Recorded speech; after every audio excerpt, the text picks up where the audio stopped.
friends, I'm Sapna Agarwal, Creative Director of Ansa Interiors, and today in my design discussion series I'm going to talk of something useful to everybody.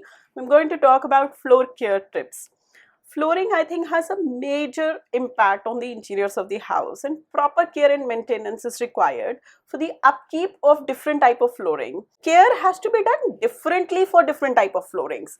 I'm hereby suggesting some of the ways that can protect and preserve your flooring. So we'll start by stones and tiles, and I think these should be cleaned with very mild detergents, and the use of chemical cleaning agents should be avoided.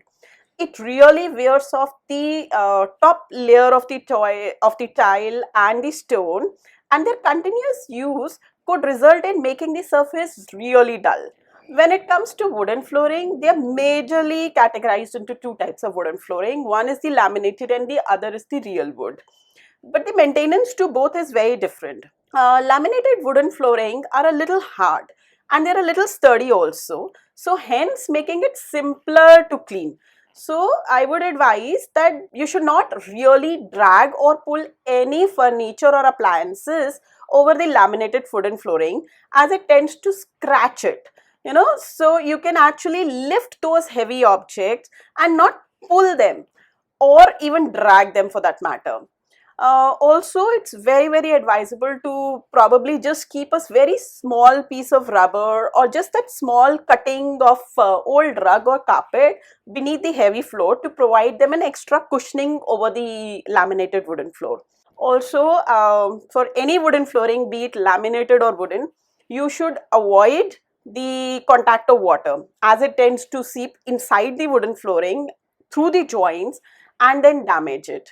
For the laminated wooden flooring, the wooden flooring will kind of swell, but for the real wood, you'll have a problem of termites also. To remove any stain, a soft cloth should be used. And for tougher stains like paints or nail polish, or probably something which you can't remove, services of professionals should be hired.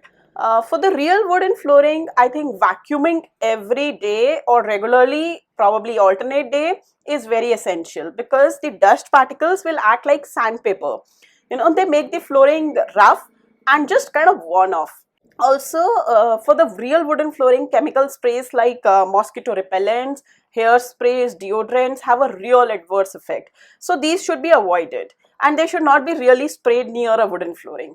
Water, as I've already told you, can cause huge damage to the real wooden flooring, and also it can make your wooden flooring undulated, breed to termites, lose the character, lose the polish, and there are just too many adverse effects to water. Also, I would advise use doormats. I mean, they're very simple, but then they remove all those extra dirt and dust that come from entering with your shoes. So mats and rugs should also be placed to prevent it being from worn off. Wooden flooring definitely requires waxing from time to time, for which professionals should be hired. So today I was sharing just a few tips of caring for your floor. Do keep tuned into our channel. My name is Sapna Agarwal. I'm from Ansa Interiors. See you next Wednesday. Bye.